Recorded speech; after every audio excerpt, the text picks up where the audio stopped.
नमस्कार दोस्तों, स्वागत है आप सभी का संकल्प स्टडी पॉइंट उत्तराखंड में। तो दोस्तों, हम सामान्य अध्ययन में प्राचीन भारत का इतिहास देख रहे हैं और प्राचीन भारत के इतिहास में दोस्तों, प्राचीन भारत के इतिहास के हम स्रोत देख रहे हैं और स्रोतों में दोस्तों हम पुरातात्विक स्रोत देख चुके हैं, साहित्यिक स्रोत देख चुके हैं। ठीक है, तो आज की क्लास में हम विदेशी विवरण देखेंगे, यानी कि विदेशी साहित्य के बारे में आज जानेंगे। ठीक है, और आप सभी को याद होगा दोस्तों कि पुरातात्विक स्रोतों के अंतर्गत हमने पार्ट 1 में बात की थी, जिसमें हमने अभिलेख, मुद्रा शास्त्र, मूर्तिकला और स्मारक से हमें प्राचीन इतिहास के बारे में क्या जानकारी मिलती है, हमने पार्ट 1 में देखा था। ठीक है, पार्ट 2 में दोस्तों हमने साहित्यिक स्रोतों के बारे में जाना था। साहित्यिक स्रोतों के अंतर्गत मैंने आपको बताया था, हमने देखा था धार्मिक साहित्य के बारे में। ठीक है, यानी कि साहित्यिक स्रोतों में आपका धार्मिक साहित्य के बारे में हमने डिस्कस किया था। धार्मिक साहित्य के अंतर्गत क्या आता है? धार्मिक साहित्य के अंतर्गत आपका वैदिक साहित्य आता है। ठीक है, पुराण आते हैं और महाकाव्य आपका रामायण और महाभारत, और साथ ही साथ स्मृति ग्रंथ, बौद्ध साहित्य और जैन साहित्य, इसके बारे में हमने डिटेल में चर्चा की थी आपके पार्ट 2 में। ठीक है, और साहित्यिक स्रोत का ही दूसरा पार्ट है आपका विदेशी साहित्य, या जिसको हम विदेशी विवरण कहते हैं। तो विदेशी साहित्य में दोस्तों हम यूनानी लेखक, चीनी लेखक और अरबी लेखक, इनके बारे में जानकारी लेंगे। ठीक है, यानी कि इन विदेशी साहित्य से हमें प्राचीन इतिहास के बारे में क्या जानकारी मिलती है, इसको हम डिटेल में चर्चा करेंगे। ठीक है, चलिए दोस्तों स्टार्ट करते हैं आज का सेशन। और पहले पार्ट 1, पार्ट 2, फिर उसके बाद आप पार्ट 3 देखिए। ठीक है, ये पार्ट 3 है आज का, जिसमें हम विदेशी साहित्य के बारे में जानेंगे। चलिए दोस्तों स्टार्ट करते हैं। देखिए दोस्तों, विदेशी साहित्य की बात करें तो आप कंप्लीट हो जाएगा हमारा प्राचीन भारत का जो इतिहास है, उसके जो स्रोत हम देख रहे हैं, उसमें हमने पुरातात्विक देख चुके हैं, हम साहित्यिक स्रोत देख चुके हैं, और आज हम विदेशी साहित्य या विदेशी विवरण देखेंगे, तो एक आज कंप्लीट हो जाएगा। ठीक है, चल, तो विदेशी विवरण में बात करें, विदेशी विवरण में एक बार इसको पढ़ लेते हैं, उसके बाद फिर हम डिटेल में इसमें बताएंगे आपको। ठीक है, देखिए विदेशी विवरण आपका जो है विदेशी यात्रियों से मिलने वाली प्रमुख जानकारी। आप ऐसे समझ जाएं कि जो विदेशी जो लेखक हुए, उन्होंने जो रचनाएं लिखी, जो भारत के बारे में जो चीज़ें उन्होंने लिखी, तो उससे हमें क्या, हमारे प्राचीन इतिहास के बारे में क्या जानकारी मिलती है, उसको हम जानेंगे। ठीक है, ठीक है, तो देखिए विदेशी विवरण की बात करें, फॉरेन अकाउंट्स की बात करें, तो साहित्यिक साक्ष्य के अंतर्गत विदेशी लेखकों की रचनाएं भी आती हैं। इनमें यूनानी और रोमन लेखक, चीनी लेखक तथा अरब के लेखक शामिल हैं। तो मैंने आपको बताया था, पहले भी पार्ट 1 में भी बताया था मैंने आपको। ठीक है, तो याद रखेंगे, विदेशी विवरण में साहित्यिक साक्ष्य जो हमने पढ़े, तो उसके अंतर्गत विदेशी लेखकों की रचनाएं भी आती हैं। जो हमने साहित्यिक देखा, जिसमें हमने धार्मिक साहित्य के अंतर्गत वैदिक साहित्य, पुराण, महाकाव्य, इनसे हमें प्राचीन इतिहास के बारे में क्या जानकारी मिलती है, उसको हमने धार्मिक साहित्य के अंतर्गत पढ़ा। तो इसके अंतर्गत ही जो है दोस्तों, विदेशी लेखकों का नाम भी आता है। इनकी विदेशी लेखकों की जो रचनाएं हैं, उनसे भी हमें प्राचीन इतिहास के बारे में जानकारी मिलती है। और ये विदेशी लेखक हम देखेंगे, पहले रोमन लेखकों के बारे में जानेंगे, फिर चीनी लेखक और फिर अरब के लेखक। इन तीनों को हम जो है 1 बाय 1 आगे डिस्कस करेंगे। ठीक है, और साथ ही साथ देखिए, भारतीय लेखकों के विपरीत विदेशी लेखकों की जो धर्मेतर घटनाओं में विशेष रुचि थी, यानी कि जो विदेशी लेखक थे, धर्म के प्रति दोस्तों उनकी विशेष रुचि थी, इसलिए उनके वर्णनों से राजनीतिक और सामाजिक दशा पर अधिक प्रभाव पड़ता है। इन लेखकों का समय जो है, समय भी प्राय निश्चित है, इसलिए उनके वर्णन जो है भारतीय लेखकों के वर्णन की अपेक्षा अधिक उपयोगी सिद्ध हुए हैं। तो ये भी आप याद रखेंगे कि जो विदेशी विवरण, यानी कि जो विदेशी लेखकों की जो रचनाएं हैं, वो जो भारत के लेखक हैं, भारतीय लेखक हैं, उनसे अपेक्षाकृत जो है अधिक जो है उपयोगी सिद्ध हुए हैं विदेशी लेखकों की रचनाएं। ठीक है, ये भी याद रखेंगे। साथ ही साथ दोस्तों, आपको ये याद रखना है, परंतु यूनानी लेखक भारतीय परिस्थितियों तथा भाषा से अनभिज्ञ थे। यानी कि जो यूनानी लेखक हुए, यूनानी लेखक कौन कौन से, जैसे आपका टेसियस हो गया, हेरोडोटस हो गया, ठीक है, मेगस्थनीज, ठीक है, और टॉलमी, ठीक है, डाइमेकस, ये सारे यूनानी लेखक हुए। तो ये दोस्तों भारतीय जो परिस्थिति है और जो भारतीय भाषा है, इससे क्या थे, ये अनभिज्ञ थे। ठीक है, अतः उनके सभी वर्णन पूर्णतया सही नहीं है, यानी कि इनके जो वर्णन हैं वो पूर्णतया सही नहीं है। इसी प्रकार चीनी यात्रियों के वर्णन भी पूर्णतया सही नहीं है, क्योंकि वे घटना का वर्णन जो है बौद्ध दृष्टिकोण से करते थे। तो ये भी याद रखेंगे कि जो चीनी यात्रियों ने वर्णन किया है भारत का, प्राचीन भारत का, तो वो भी पूर्णतया सही नहीं है, क्योंकि चीनी लोग जो है किसी भी घटना का जो वर्णन करते हैं वो बौद्ध दृष्टिकोण से करते हैं। साथ ही साथ अल-बरूनी ने भी प्राय उपलब्ध भारतीय साहित्य के आधार पर लिखा, अपने अनुभव के आधार पर नहीं।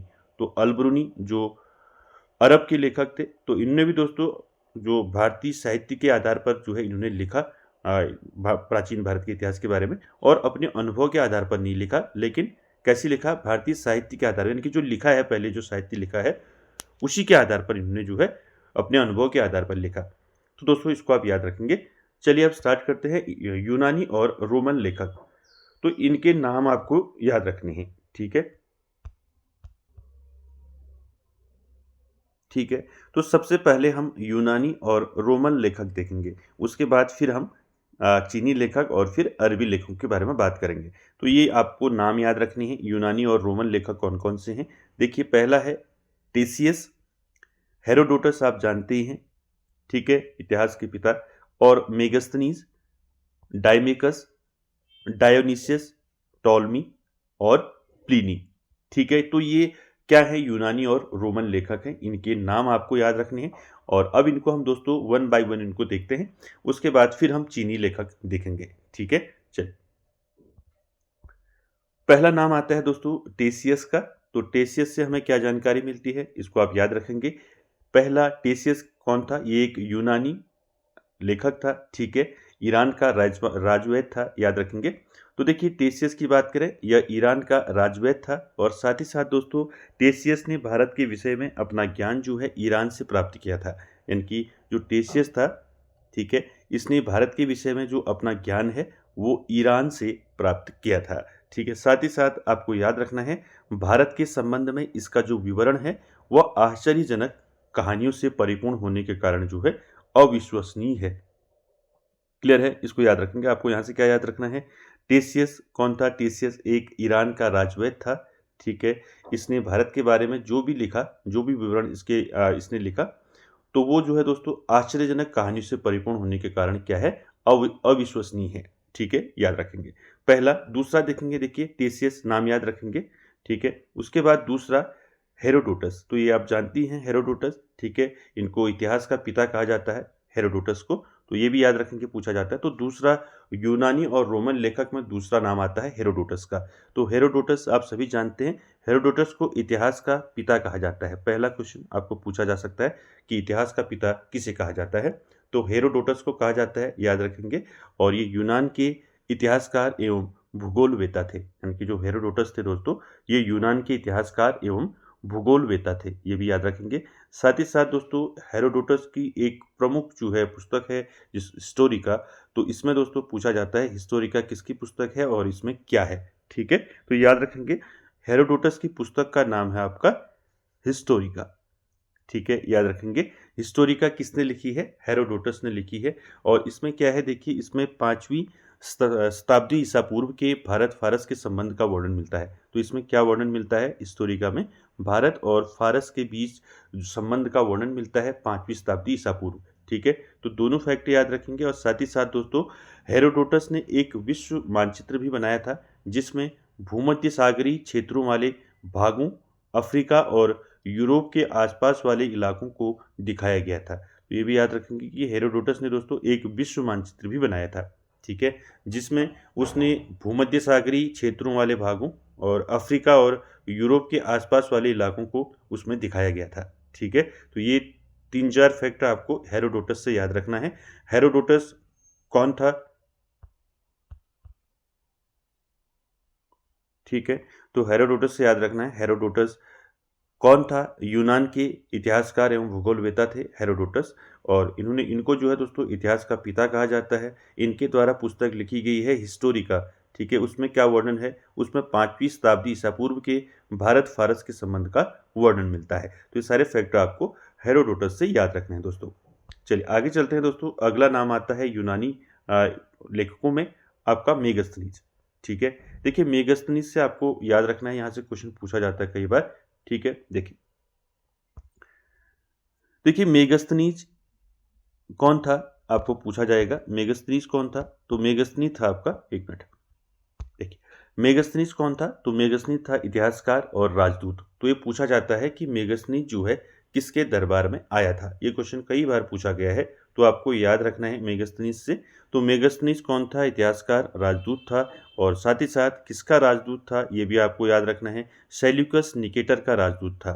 ठीक है, ये भी कई बार पूछा जाता है कि मेगास्थनीज किसका राजदूत था, तो ये था सेल्यूकस निकेटर का राजदूत। तो याद रखेंगे, सारे फैक्ट एक बार देख लेते हैं। देखिए, मेगास्थनीज यूनान का एक राजदूत था जो चंद्रगुप्त मौर्य के दरबार में आया था। तो ये क्वेश्चन यहाँ से आपका बनता है कि मेगास्थनीज किसके दरबार में आया था। तो याद रखेंगे, मेगास्थनीज जो है चंद्रगुप्त मौर्य के दरबार में आया था, पहला क्वेश्चन। दूसरा, मेगास्थनीज जो है किसका राजदूत था, ये भी आपको याद रखना है। तो सेल्यूकस निकेटर ने जो है मेगास्थनीज को भेजा था। ठीक है, तो सेल्यूकस निकेटर का राजदूत कौन था? मेगास्थनीज। ठीक है, ये दोनों फैक्ट याद रखेंगे, कई बार क्वेश्चन पूछा गया है। और मेगास्थनीज का जन्म कब हुआ, ये भी आप याद रखेंगे। जन्म 350 ईसा पूर्व और मृत्यु कब हुई? 290 ईसा पूर्व। ये पूछा नहीं जाएगा, लेकिन आपको नोट कर लेना है। ठीक है, चलिए। और उसके बाद देखिए, मेगास्थनीज की सबसे प्रमुख महत्वपूर्ण जो पुस्तक है कौन सी है? इंडिका है। और इंडिका में क्या वर्णन किया गया है उसके बारे में चर्चा करते हैं। ठीक है, तो सेल्यूकस निकेटर ने मेगास्थनीज को किस प्रकार से भेजा, इसको एक बार देख लेते हैं।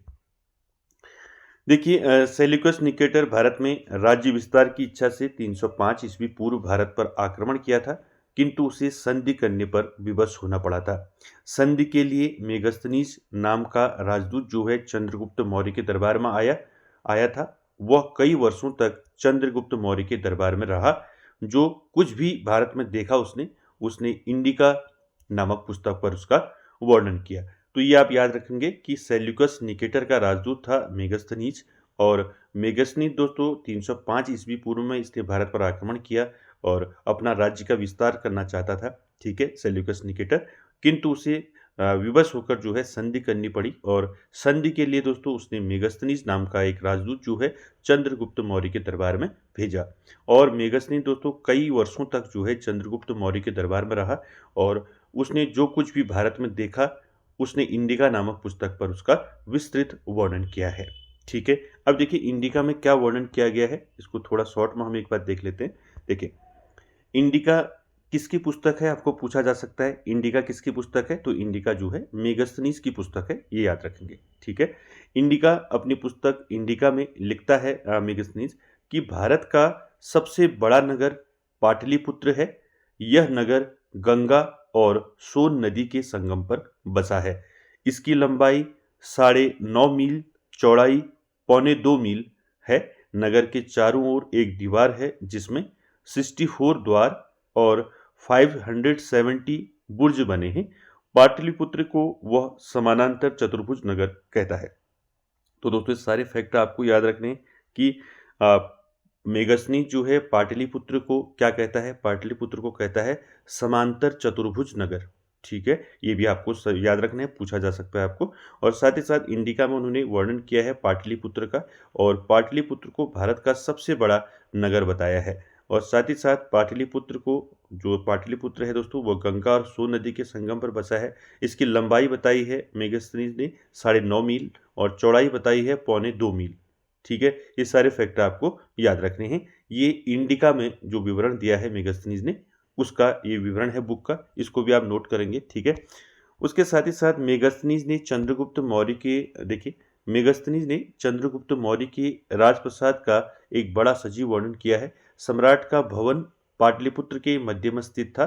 भवन चारों ओर से सुंदर एवं रमणीक उपवनों तथा उद्यानों से घिरा था। तो ये भी आपको याद रखना है कि मेगास्थनीज जब भारत आया था दोस्तों, तो भारत में कई वर्षों तक रहा और भारत में जो चीज़ भी उसने देखी उसको अपनी बुक, अपनी पुस्तक इंडिका में उसने विस्तृत वर्णन किया। तो चंद्रगुप्त मौर्य के राजप्रसाद का बड़ा सजीव वर्णन किया है। और साथ ही साथ सम्राट का जो भवन था, यानी कि चंद्रगुप्त मौर्य का जो भवन था पाटलिपुत्र के मध्य, कहाँ था? पाटलिपुत्र के मध्य में स्थित था, और जिसके चारों ओर सुंदर एवं रमणीक उपवनों तथा उद्यानों से वो घिरा था। तो ये कुछ डिटेल है मेगास्थनीज के, उसको आप याद रखेंगे, चाहे वो इंडिका पुस्तक की हो या फिर आपका सेल्यूकस निकेटर के रूप में, जब वो सेल्यूकस निकेटर ने उसको भारत भेजा चंद्रगुप्त मौर्य के दरबार में। तो ये सारे फैक्ट आपको यहाँ से याद रखने हैं। मेगास्थनीज कौन था, ठीक है, और इसने कौन सी पुस्तक लिखी और पुस्तक में क्या विवरण इसने दिया है, तो ये सारे फैक्ट आपको याद रखने हैं, आपको पूछा जा सकता है। ये बार कई बार पूछा है कि सेल्यूकस निकेटर का राजदूत कौन था या मेगास्थनीज किसका राजदूत था, ठीक है, ये भी आप याद रखेंगे। और इंडिका बहुत जो है प्रमुख जो है पुस्तक है मेगास्थनीज की, तो मैंने बता दिया इसमें विवरण क्या क्या मिलता है, पाटलिपुत्र का विवरण मिलता है, ठीक है, इसको डिटेल में आप याद रखेंगे। क्लियर हो गया।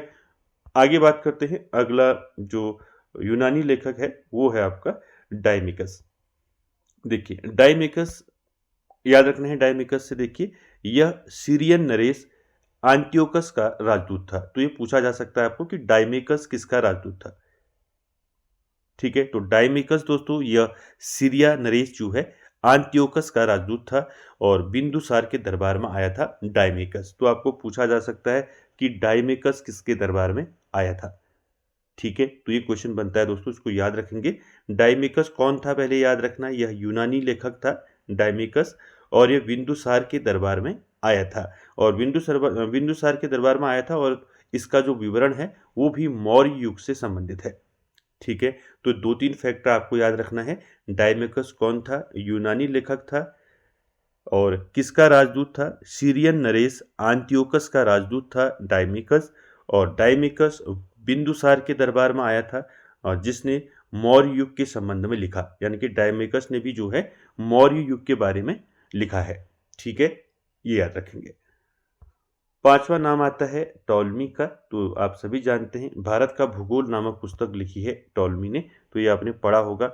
भारत का भूगोल पुस्तक किसने लिखी है, तो ये टॉलमी ने लिखी है। तो टॉलमी से क्या क्या इंपॉर्टेंट फैक्ट बन सकते हैं, इनको हम याद रखते हैं। देखिए टॉलमी यूनानी खगोलविद और भूगोलवेता था, ठीक है, यूनान के खगोलविद और भूगोलवेता थे टॉलमी, और इनकी पुस्तक है भारत का भूगोल नामक इन्होंने पुस्तक लिखी है, इसको याद रखेंगे। और सबसे बड़ी रचना कौन सी है टॉलमी की, तो इसको याद रखेंगे दोस्तों, ये मोस्ट इंपॉर्टेंट है, ये कई बार पूछा गया है। तो टॉलमी की सबसे बड़ी रचना कौन सी है, वो है अल्मजिस्ती,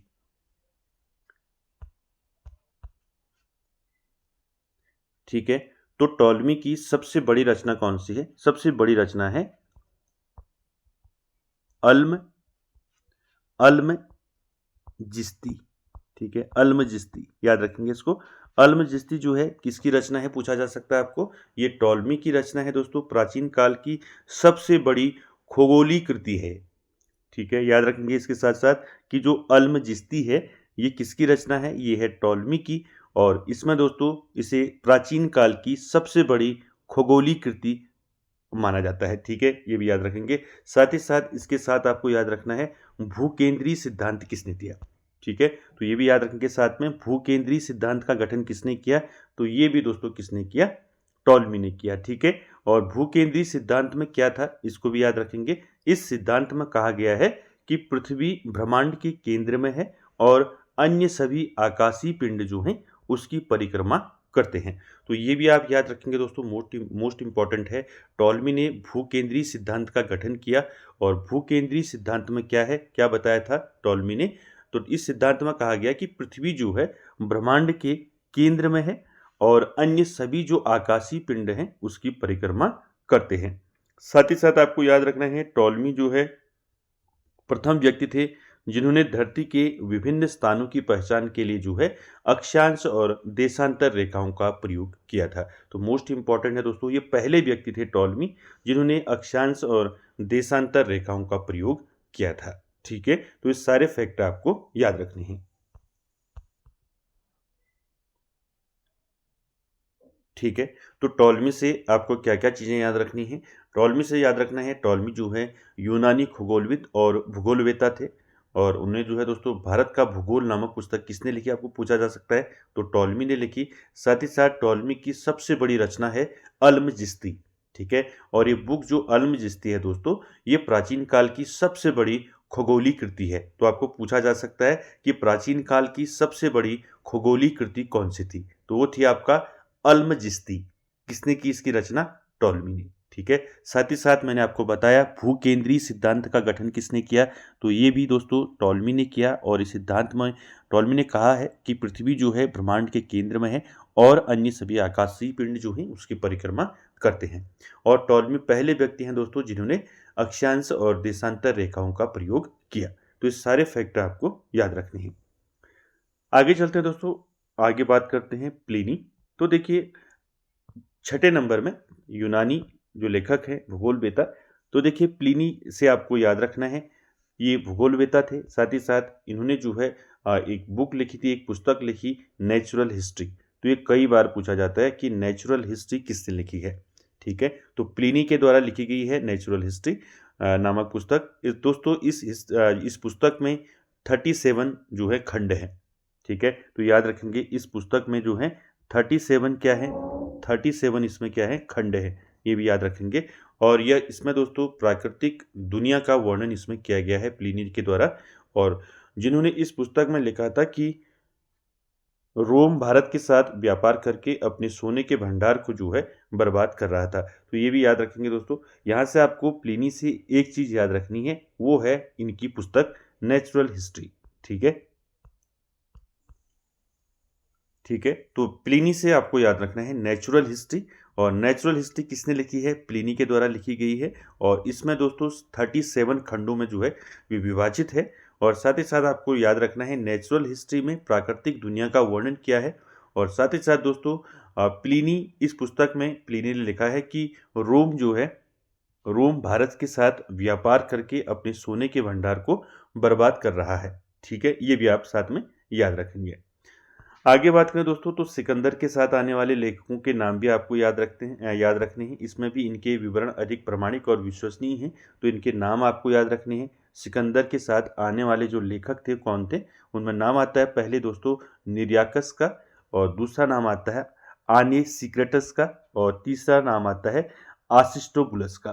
तो ये तीनों नाम आपको याद रखने हैं, ये सिकंदर के साथ आने वाले लेखक हैं। तो इनके विवरण जो हैं अधिक प्रामाणिक और विश्वसनीय हैं, तो ये भी आप याद रखेंगे, ठीक है।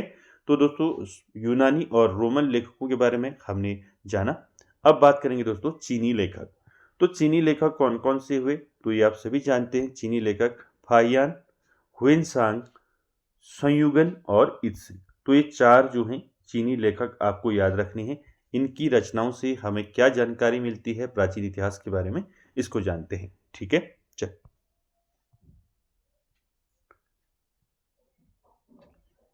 देखिए पहला आता है फाहियान। तो फाहियान से आपको याद रखना है, फाहियान भारत में लगभग 6 वर्षों तक रहा। और जन्म का नाम क्या था फाहियान का, गोंग से ही। तो ये भी आप याद रखेंगे, पूछा जा सकता है आपको कि गोंग से ही किसका बचपन का नाम था, इनकी जन्म का नाम था। तो फाहियान का था गोंग से ही जन्म का नाम, याद रखेंगे। भारत में लगभग 6 वर्ष तक रहा फाहियान। और फाहियान दोस्तों एक चीनी बौद्ध भिक्षु, यात्री, लेखक और अनुवादक था। उन्होंने भारत, श्रीलंका और आधुनिक नेपाल में स्थित कपिलवस्तु की धर्म यात्रा यानी कि धार्मिक यात्रा की थी। तो ये भी आप साथ में याद रखेंगे, ठीक है। और यहाँ से इंपॉर्टेंट बनता है कि फाहियान जो है किसके दरबार में आया था, तो मोस्ट इंपॉर्टेंट है। तो फाहियान जो है चंद्रगुप्त द्वितीय के दरबार में आया था, ठीक है। और फाहियान कौन था, फाहियान एक चीनी बौद्ध भिक्षु, यात्री, लेखक और अनुवादक था। और इन्होंने दोस्तों धार्मिक यात्रा की श्रीलंका, नेपाल की, ये भी याद रखेंगे। और फाहियान जो है किसके दरबार में आया था, चंद्रगुप्त द्वितीय के दरबार में आया था। इसको आप जरूर याद रखेंगे, पूछा जाता है कि फाहियान किसके दरबार में भारत आया था। तो चंद्रगुप्त द्वितीय के दरबार में भारत आया था और बौद्ध धर्म का अध्ययन करने के लिए जो है फाहियान जो है भारत आया था, ठीक है। ये भी याद रखेंगे, बौद्ध धर्म का अध्ययन करने के लिए भारत आया था, ठीक है। और साथ ही साथ आपको याद रखना है भारत की राजनीतिक, सामाजिक, आर्थिक और धार्मिक स्थिति के बारे में ब्यौरा दिया है, ठीक है। साथ ही साथ फाहियान ने अपने विवरण में मध्य प्रदेश के समाज एवं संस्कृति के बारे में वर्णन किया है और मध्य प्रदेश की जनता को सुखी एवं खुशहाल बताया है। तो ये भी याद रखेंगे, फाहियान ने दोस्तों अपने विवरण में मध्य प्रदेश के जो है दोस्तों मध्य प्रदेश का समाज, संस्कृति, इसके बारे में वर्णन किया है फाहियान ने। और जो मध्य प्रदेश की जो जनता है उसको सुखी और खुशहाल बताया है। तो ये भी आप साथ में याद रखेंगे। ठीक है, तो फाहियान से आपको क्या क्या याद रखना है। फाहियान भारत में लगभग 6 वर्ष तक रहा और साथ ही साथ उसके जन्म का नाम क्या था, गोंग से ही उसका जन्म का नाम था। और फाहियान आप सभी जानते हैं चीनी लेखक था और इसने धार्मिक यात्राएं की थी नेपाल, श्रीलंका, भारत की। और साथ ही साथ फाहियान किसके दरबार में आया था, चंद्रगुप्त द्वितीय के दरबार में आया था, इसको याद रखेंगे। और बौद्ध धर्म का अध्ययन करने के लिए जो है ये आया था। साथ ही साथ दोस्तों इसने मध्य प्रदेश की समाज और संस्कृति के बारे में लिखा है और मध्य प्रदेश की जनता को सुखी एवं खुशहाल बताया है। तो ये सारे फैक्टर आपको फाहियान से याद रखना है। आगे बात करेंगे अगला, चीनी लेखक हुइनसांग। तो यहाँ से भी पूछा जाता है दोस्तों हुइनसांग से। तो चलिए जानते हैं हुइनसांग के बारे में। इंपॉर्टेंट जितने भी आपके क्वेश्चन बनते हैं इससे देखिए, चीनी बौद्ध भिक्षु, तीर्थयात्री, विद्वान थे। आपको याद रखना है हुइनसांग जो है चीनी बौद्ध भिक्षु और तीर्थयात्री और विद्वान थे और ये 7वीं शताब्दी में भारत आए थे। तो ये भी आपको याद रखना है कि हुइनसांग जो है भारत कब आए थे, आपको पूछा जा सकता है। तो हुइनसांग जो है भारत 7वीं शताब्दी में आए थे और राजा हर्षवर्धन के शासनकाल में भारत आए। तो ये भी आपको याद रखना है कि हुइनसांग किसके दरबार में, किसके शासनकाल में भारत आए, तो हर्षवर्धन के शासनकाल में हुइनसांग भारत आए। हौ से याद रखें, हर्षवर्धन, हर्ष और हौ से हुइनसांग। ठीक है, तो ये भी आप याद रखेंगे। तो हुइनसांग जो है दोस्तों किसके शासनकाल में आए, हर्षवर्धन के शासनकाल में 7वीं शताब्दी में भारत आए।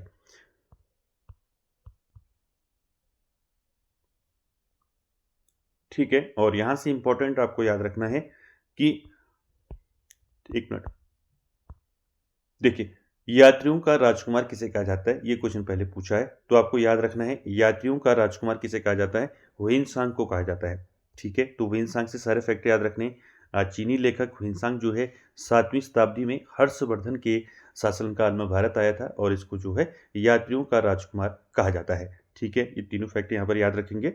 और हुइनसांग दोस्तों 16 वर्षों तक भारत में रहे और 6 वर्षों तक नालंदा विश्वविद्यालय में शिक्षा ग्रहण की। ठीक है, ठीक है, तो हुइनसांग दोस्तों 6 वर्षों तक नालंदा विश्वविद्यालय में इन्होंने शिक्षा ग्रहण की। और साथ ही साथ दोस्तों आप जानते हैं नालंदा विश्वविद्यालय की स्थापना किसने की, तो नालंदा विश्वविद्यालय की स्थापना जो है कुमारगुप्त प्रथम ने की। ठीक है, किसने की, कुमारगुप्त प्रथम ने। साथ ही साथ आप सभी जानते हैं नालंदा विश्वविद्यालय जो है बिहार के नालंदा जिले में स्थित है, आप सभी जानते हैं। और यह दुनिया का सबसे पुराना विश्वविद्यालय है नालंदा विश्वविद्यालय। तो इसमें 6 वर्षों तक अध्ययन किया हुइनसांग ने। ठीक है, और साथ ही साथ आपको याद रखना है हुइनसांग का एक यात्रा वृत्तांत है। ठीक है, तो हुइनसांग का जो यात्रा वृत्तांत है वो क्या है, किस नाम से जाना जाता है, तो हुइनसांग का जो यात्रा वृत्तांत है वो है सी यू की। ठीक है, तो सी यू की नाम से प्रसिद्ध है हुइनसांग का यात्रा वृत्तांत, जिसमें दोस्तों 138 देशों का विवरण मिलता है। तो आप याद रखेंगे इसको। तो हुइनसांग का जो यात्रा वृत्तांत है आपको पूछा जा सकता है हुइनसांग का यात्रा वृत्तांत क्या है, तो सी यू की है और इसमें 138 देशों का विवरण मिलता है। साथ ही साथ हुइनसांग ने अपनी भारत यात्रा के बारे में इसमें लिखा है और हुइनसांग के वर्णनों से हर्षकालीन भारत की सामाजिक, आर्थिक, धार्मिक और सांस्कृतिक स्थिति के बारे में जानकारी मिलती है। कहने का मतलब ये है दोस्तों कि जो हुइनसांग का यात्रा वृत्तांत है, यानी कि जो यात्राएं उन्होंने की और उसके बाद जो लिखा उन्होंने, तो वो सी यू की के नाम से प्रसिद्ध है। इसमें उन्होंने 138 देशों का विवरण लिखा है। और साथ ही साथ दोस्तों हर्षकालीन यानी कि हर्षवर्धन के समय जो है भारत में सामाजिक, आर्थिक, धार्मिक और सांस्कृतिक स्थिति क्या थी, इसके बारे में उन्होंने लिखा था। इसके बारे में हमें जानकारी मिलती है उनके विवरण से। ठीक है, तो ये सारे फैक्ट आपको हुइनसांग से याद रखने हैं। हुइनसांग कौन था, चीनी लेखक था, 7वीं शताब्दी में भारत आया था हर्षवर्धन के शासनकाल में। 16 वर्षों तक ये भारत में रहा और 6 वर्षों तक नालंदा विश्वविद्यालय में शिक्षा ग्रहण की। और साथ ही साथ हुइनसांग दोस्तों, हुइनसांग को यात्रियों का राजकुमार कहा जाता है, इसको याद रखेंगे, पूछा जा सकता है। और साथ ही साथ दोस्तों हुइनसांग का जो यात्रा वृत्तांत है सी यू की, इसमें 138 देशों का विवरण मिलता है। साथ ही साथ हुइनसांग ने अपनी जो भारत यात्रा थी उसके बारे में इसमें लिखा है और हर्षकालीन यानी कि हर्षवर्धन के शासनकाल में सामाजिक, आर्थिक, धार्मिक और सांस्कृतिक स्थिति के बारे में इन्होंने लिखा है। ठीक है, तो इस सारे डिटेल में आपको याद रखना है, कुछ भी पूछा जा सकता है आपको यहाँ से हुइनसांग से। ठीक है, चलिए अगले चीनी लेखक हैं संयुगन। तो देखिए संयुगन जो है 518 ईस्वी में ये भारत आया था संयुगन, और इसने अपनी 3 वर्षों की यात्रा में बौद्ध धर्म की प्राप्तियां एकत्रित की। तो संयुगन भी दोस्तों कब आया था आपको याद रखना है। पहले कौन था आपको याद रखना है, चीनी लेखक था, ठीक है, चीनी लेखक था संयुगन, और 518 में जो है ईस्वी में ये भारत आया था, और साथ ही साथ 3 वर्षों की भारत की यात्रा में इसने जो है बौद्ध धर्म की जो प्राप्तियां हैं उनको एकत्रित किया, ठीक है, याद रखेंगे। चौथा जो चीनी लेखक है वो है आपका इत्सिंग, ठीक है। तो इत्सिंग के बारे में आपने सुना ही होगा, 7वीं शताब्दी के अंत में ये भारत आया था, ठीक है। पूछा जा सकता है आपको कि इत्सिंग जो है भारत कब आया था, तो 7वीं शताब्दी में भारत आया था। और साथ ही साथ दोस्तों इसने अपने विवरण में नालंदा विश्वविद्यालय, विक्रमशिला विश्वविद्यालय तथा अपने समय के भारत का वर्णन किया है। तो इत्सिंग जो है कब आया है ये इंपॉर्टेंट है, 7वीं शताब्दी के अंत में भारत आया, और इसने दोस्तों नालंदा विश्वविद्यालय, विक्रमशिला विश्वविद्यालय तथा अपने समय के भारत का जो है वर्णन किया है, ठीक है। ये सारे आपको याद रखने हैं चीनी लेखकों में। तो अब बात करते हैं दोस्तों अरबी लेखक। तो अरबी लेखक में अल-बिरूनी का नाम आता है, ये प्रमुख है, इसको आप याद रखेंगे, ठीक है। तो अरबी लेखकों में दोस्तों, अरबी लेखकों में बात करेंगे हम अल-बिरूनी की। तो अल-बिरूनी ही जो है दोस्तों प्रमुख है इसमें अरबी लेखक में। याद रखना है अल-बिरूनी जो है कहाँ के लेखक हैं, अरब के लेखक हैं, अरबी लेखक हैं। साथ ही साथ दोस्तों अल-बिरूनी जो है महमूद गजनवी के साथ भारत आया था। तो ये याद रखेंगे, अल-बिरूनी किसके साथ भारत आया था, महमूद गजनवी के साथ भारत आया था। इसने भारतवासियों से जो सुना उसी के आधार पर अपना विवरण जो है तहकीके हिंद या किताबुल हिंद नामक पुस्तक पर प्रस्तुत किया। इसमें राजपूतकालीन समाज, धर्म, रीति रिवाज पर सुंदर प्रकाश डाला गया है। तो ये याद रखेंगे अल-बिरूनी किसके साथ भारत आया था, तो महमूद गजनवी के साथ भारत आया था। तो इसकी जो प्रमुख पुस्तक है इसको आप जरूर याद रखेंगे, ये पहले पूछे गए हैं, ठीक है, तहकीके हिंद, किताबुल हिंद, ठीक है। तो याद रखेंगे तहकीके हिंद या किताबुल हिंद नामक पुस्तक किसकी है, तो ये है अल-बिरूनी की, ठीक है। इस पुस्तक में दोस्तों इसने राजपूतकालीन समाज, धर्म और रीति रिवाज पर जो है सुंदर प्रकाश इसने डाला है, ठीक है, याद रखेंगे। उसके बाद बात करें अन्य लेखकों की, तो यहाँ पर 2 लेखक आपके अन्य जो लेखक हैं यहाँ से भी पूछा जाता है, तो इसको याद रखेंगे। अन्य लेखकों में नाम आता है तारानाथ, ठीक है। तारानाथ कौन था, यह एक तिब्बती लेखक था, ठीक है, पूछा जा सकता है आपको। तारानाथ कौन था, एक तिब्बती लेखक था। इसने 2 ग्रंथों की रचना की जो पूछी जाती हैं, ठीक है। तो तारानाथ ने 2 ग्रंथों की रचना कौन कौन सी की, पहला है आपका कंग्यूर, दूसरा है तंग्यूर, ठीक है। ये दोनों रचनाएं किसकी हैं, ये हैं आपका तारानाथ की, ठीक है, ठीक है। तो तारानाथ कौन था, तारानाथ एक तिब्बती लेखक था। इसने 2 रचनाएं लिखी, कंग्यूर और तंग्यूर, ठीक है। इनसे भारतीय इतिहास के बारे में हमें जानकारी मिलती है, किससे, कंग्यूर और तंग्यूर से। किसकी रचनाएं हैं दोनों, ये हैं आपकी तारानाथ की, ठीक है। तो फैक्ट याद रखेंगे। उसके बाद मार्को पोलो आप सभी जानते हैं 13वीं शताब्दी के अंत में पांडी देश की यात्रा पर आया था, ठीक है। ये भी याद रखेंगे कि 13वीं शताब्दी में कौन आया था, मार्को पोलो आया था भारत, और पांडी देश की यात्रा पर आया था। तो ये भी आप याद रखेंगे। तो ये सारे फैक्ट आपको याद रखने हैं, ठीक है, जिसमें हमने चीनी लेखक देखा, ठीक है, यूनानी और रोमन लेखक देखे। तो यहाँ से आपके क्वेश्चन बनते हैं दोस्तों, इसको आप अच्छे से जो है अच्छे से तैयार रखें, और यहाँ से आपका जरूर पूछा जाएगा दोस्तों। और साथ ही साथ जो है दोस्तों ये आपका जो प्राचीन इतिहास के जो स्रोत हम देख रहे थे, तो ये आज कंप्लीट हो चुका है दोस्तों, ठीक है, जिसमें हमने पुरातात्विक स्रोत देखे, साहित्यिक स्रोत देखे, और विदेशी साहित्य के बारे में भी हमने आज जान लिया, ठीक है। तो दोस्तों आज का सेशन यहीं तक, और अगले सेशन में हम फिर अगला टॉपिक देखेंगे। और कैसा लगा दोस्तों आपको आज का सेशन, कमेंट बॉक्स में जरूर कमेंट करें, और वीडियो को एंड तक देखने के लिए थैंक यू वेरी मच।